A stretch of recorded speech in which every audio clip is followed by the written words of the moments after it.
watching out for you. A Fox 5 I-Team investigation.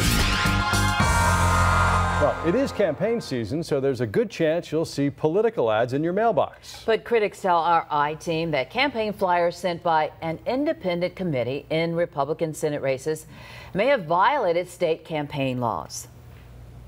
Senior I-Team reporter Dale Russell followed the money trail that has many Republican candidates hopping mad. Dale? Russ, that's right. Republican senators have a plan that sounds like something right out of the CIA, the Incumbent Protection Program. It was simple: raise money for Republican state senators who are running against other Republicans. It's a good deal for the incumbents if how they did it is legal. You know, some people will say and do anything to get elected. To win an election these days, you need a lot of money for TV ads, campaign mailings, internet sites, and yard signs. For years, Georgia Republican senators have had their own political action committee. The PAC had a key job: raise money to protect each other. They did pretty well. Their last public filing showed the Republican PAC raised nearly $700,000, money to support Republican Senate incumbents. But there are rules about how much money a PAC can give a candidate. Apparently, some Republican leaders didn't like those rules, so they set up what's known as an independent committee, which doesn't have spending limits. Then, the PAC gave the committee $140,000, which could now spend as much as it wants. But this independent committee is supposed to be, well, independent and not linked to any candidates. But look at this email signed by Republican leadership revealing they picked the man to run the so-called independent committee, gave him a list of senators facing primary opposition, threw in those senators' legislative accomplishments, and then handed over the cash. How could that possibly be independent under any circumstance? William Perry, director of government watchdog group Common Cause, believes this money game may violate state campaign laws. You can't fund it and it be independent.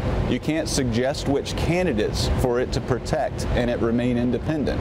And you certainly can't provide background information on the candidates for that group to be able to use in mail pieces. That independent committee spent more than $125,000 on flyers for 6 hand-picked incumbents, including Senate Majority Leader Chip Rogers, Don Balfour, Jack Murphy, Bill Heath, Cecil Staten, and Frank Ginn, all members of that Incumbent Protection Program. What the heck is an Incumbent Protection Program?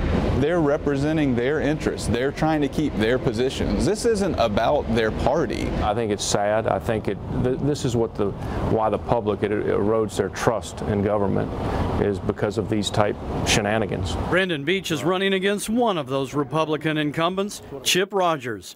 Beach is a DOT board member and believes the Republican leadership violated campaign laws. He says voters should pay close attention. Voters should care. We want to send people down to the Gold Dome that have ethical backgrounds, that want to do the right thing and serve them for the right reasons.